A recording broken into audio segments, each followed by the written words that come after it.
Wagwan. Naitwa Timo and this is More Talk. Na leo bwana, nataka tuzungumzie historia. Nataka tujue Tanzania ilikuwaje kabla ya ujio wa wakoloni. Hebu fikiria, sawa? Tunarudi nyuma zaidi ya miaka 300. Hakuna magari, hakuna simu, hakuna umeme, hakuna mipaka ya nchi kama ambavyo iko sasa hivi. Hakuna bendera ya Tanzania, umeelewa? Lakini jambo la kushangaza ni kwamba maisha yalikuwepo, watu walikuwa wanaishi kama kawaida, sheria zilikuwepo, biashara ilikuwepo, elimu ilikuwepo, umeelewa ustaarabu ulikuwepo na vitu kama hivyo. Sasa acha leo nikupeleke kwenye historia ya Tanzania, ilikuwaje na mpaka sasa hivi tulipo.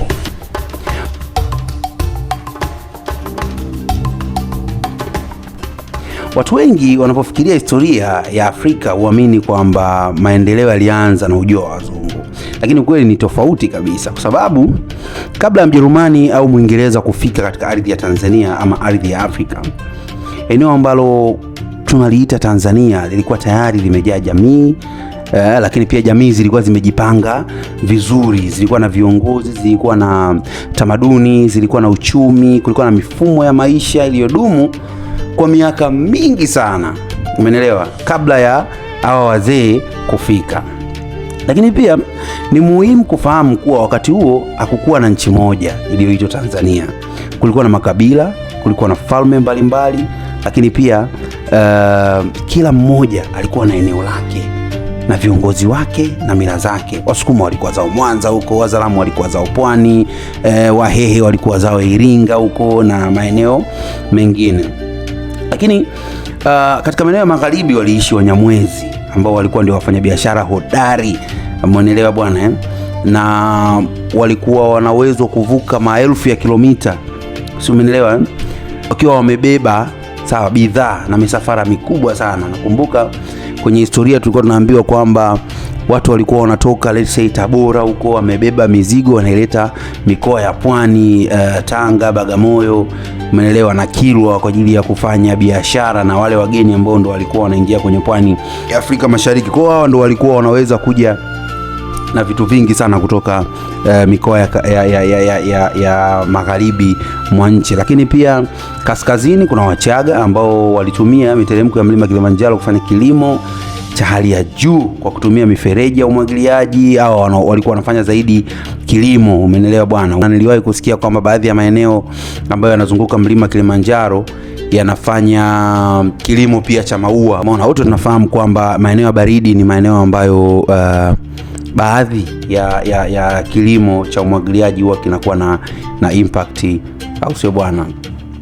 Lakini pia maeneo ya kusini kulikuwa na watu wanaitwa wa Makonde, umeelewa, Makonde wa Mwela. Hawa sasa walikuwa wana ule uongozi wa bwana mmoja alikuwa anaitwa Kinjeketile Ngwale. Huko tutaongea baadaye kuhusiana na vita vya Majimaji, lakini leo mimi nataka nigusie tu kwa makabila na maeneo ambayo yalikuwepo na watu walikuwepo. Kwa hiyo Wachaga walikuwepo, Wanyamwezi walikuwepo, Wasukuma walikuwepo na vitu kama hivyo. Maeneo ya kanda ya Ziwa nimetoka kuwataja, Wasukuma ndo walikuwa huko na jamii kubwa ilikuwa ni ya kilimo na ufugaji, na kila jamii ilikuwa na mfumo wake wa utawala, sio, umeelewa Baadhi ya maeneo waliongozwa na wafalme, baadhi ya maeneo waliongozwa na machifu, lakini katika maeneo mengine maamuzi yalikuwa yanafanywa na baraza la wazee. Sasa kwa nini watu walikuwa wanatumia baraza la wazee? Ni hekima tu ya wazee wetu ambao walikuwa enzi hizo, walikuwa wanaweza kutafsiri adhabu, kutafsiri matokeo, kufanya usuluhishi kwa kutumia hekima tu ambazo wanazo, umeelewa Lakini hakukuwa na polisi kabla ya ukoloni na vitu kama hivyo. Hakukuwa na polisi kama ambavyo sasa hivi polisi walikuwepo, lakini jamii nyingi zilikuwa na amani kwa sababu kila mtu alilelewa katika wajibu wake ndani ya jamii. Watu walikuwa wanafunzwa nidhamu, watu walikuwa wanafunzwa utu, watu walikuwa wanafunzwa umoja. Kwa hiyo ilikuwa ni ngumu sana kukuta mtu ambaye anaenda kinyume na matakwa ama makubaliano ya jamii husika. Lakini pia ukiangalia uchumi kwa wakati huo ulikuwa unategemea zaidi kilimo, ufugaji, uvuvi na biashara, na wakulima wengi walilima mazao kama mtama, ulezi, miogo, ndizi, umeelewa, na mazao mengine ambayo yalilingana na mazingira yao. Wafugaji walifuga ng'ombe, mbuzi, kondoo. Wavuvi waliendelea kufanya uvuvi kwenye maziwa, mito pamoja na bahari ya Hindi kupata chakula na kuendeleza maisha yao. Sasa unaweza ukajiuliza, watu walikuwa wanafanya vipi manunuzi? Umeelewa? Hakukuwa na fedha kama ambavyo tunazitumia leo katika maeneo mengi ya bara. Badala yake kulikuwa na mfumo wa kubadilishana bidhaa. Kwa mfano, kama umesoma history, kuna kitu kilikuwa kinaitwa barter trade. Tunabadilishana kitu kwa kitu, si umeelewa eh? Kwa hiyo huu mfumo wa kubadilishana bidhaa unakuja na unga, mimi nakupa chumvi, si umeelewa, na vitu vinginevyo. Unakuja na ng'ombe, mimi nakupa labda gunia moja la unga au la mchele, ndio hivyo. Na biashara haikuishia ndani ya vijiji, ilitembea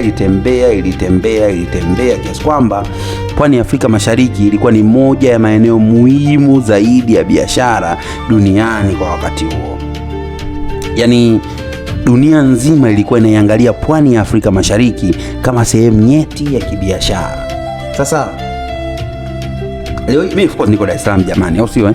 Kwa hiyo naelewa, ndio maana tunasema huu ndio mji mkuu, kwa sababu ulianza kuwa mji kabla ya miji yote ambayo tunayo kwa Tanzania, kwa sababu tuko pwani, na miji mingine mikongwe kama mji wa Bagamoyo, miji kama ya Kilwa na maeneo kama Pangani, Tanga, yanaelezea vizuri sana historia ya Tanzania kabla ya utawala wa wakoloni.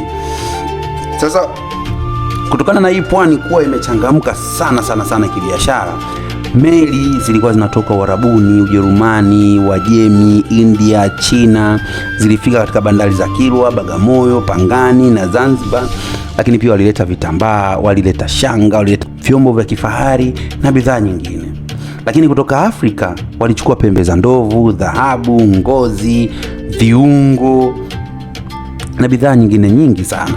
Na biashara hii ndio ilifanya Kiswahili kukua kwa kasi, na ndio ilikuwa lugha kuu ya mawasiliano katika Afrika Mashariki hapa, kama ambavyo sasa hivi Kiswahili kinazungumzwa katika zaidi ya nchi 8 zinazoizunguka Tanzania. Ni kwa sababu tu pwani ya Afrika Mashariki lugha kuu ilikuwa ni Kiswahili. Sasa tulifanya nao biashara, na biashara hizi zilisababisha tuzungumze lugha moja, watu kutoka maeneo mbalimbali.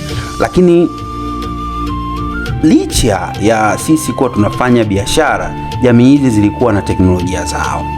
Kulikuwa na mafundi wa vyuma, walitengeneza mapanga, mikuki, visu, majembe na vifaa vingi vya kilimo. Lakini pia kulikuwa na wachongaji miti waliotengeneza samani, mitumbwi, masanamu, wanawake waliotengeneza vikapu, mikeka, vyungu, udongo vilivyotumika kupikia na kuhifadhi chakula. Nani asiyekijua chungu?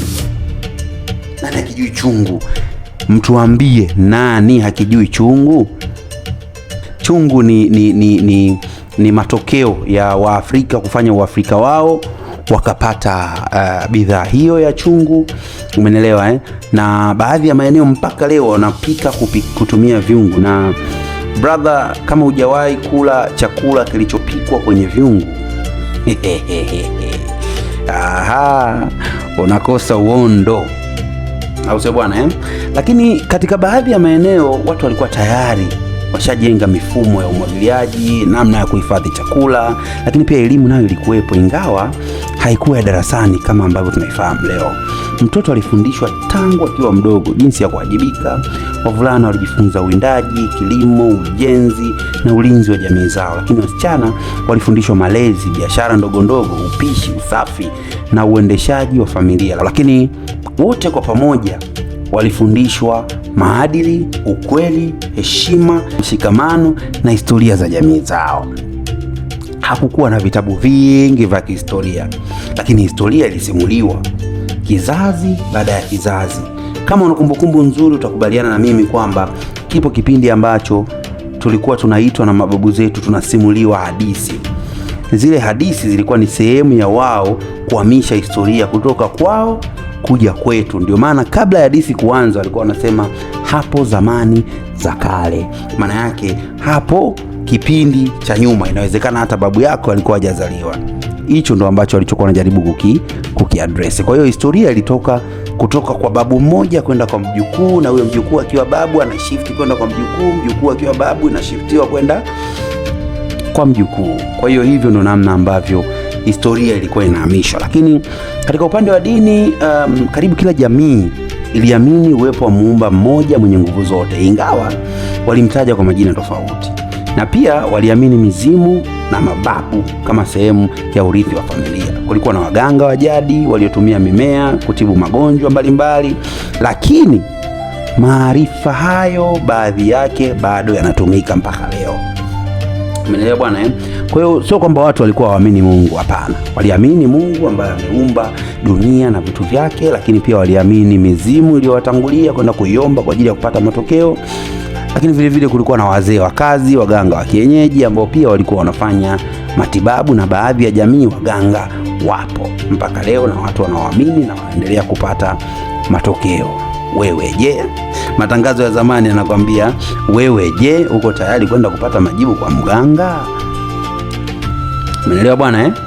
Sasa baadaye kupitia wafanyabiashara wa pwani, dini ya Kiislamu ikaanza kuenea katika maeneo mengi sana mwambao wa bahari ya Hindi muda mrefu kabla ya ukoloni kuanza. Utakubaliana na mimi, ukianzia pwani ya Mtwara mpaka unafika katika pwani ya Tanga, asilimia kama 70 hivi ya wakazi wa maeneo hayo yalikuwa ni ya Waislamu kwa kipindi hicho. Sasa hivi tumekuwa na nchi ambayo ina dini mseto, tunaheshimiana, tunaishi vizuri, na kumekuwa na mseto ambao kiukweli huwezi kuamini. Leo hii unaweza ukamkuta Mkristo yuko pwani, ukamkuta Muislamu yuko mbali na pwani. Kwa hiyo dini zilisambaa kwa namna hiyo hapo. Lakini hata hivyo, pamoja na maendeleo yote haya, kulikuwa na changamoto. Umeelewa eh? Kulikuwa na vita baadhi ya jamii na jamii, umeelewa eh? Kulikuwa na migogoro ya ardhi, mifugo, na nguvu za kibiashara. Watu walikuwa wanataka kuwa na nguvu za kibiashara, lakini maeneo yaliyoathiriwa zaidi na biashara ya utumwa, wafanyabiashara kutoka nje pamoja na baadhi ya viongozi wa ndani walikuwa wanashirikiana nao. Hii ilikuwa ni moja ya kurasa zenye maumivu makubwa sana katika historia ya Afrika Mashariki. Na mwishoni mwa karne ya 19 mataifa ya Ulaya yalianza kugawana Afrika. Kama unakumbuka kwenye history, kulikuwa na kitu kinaitwa Scramble for and Partition of Africa.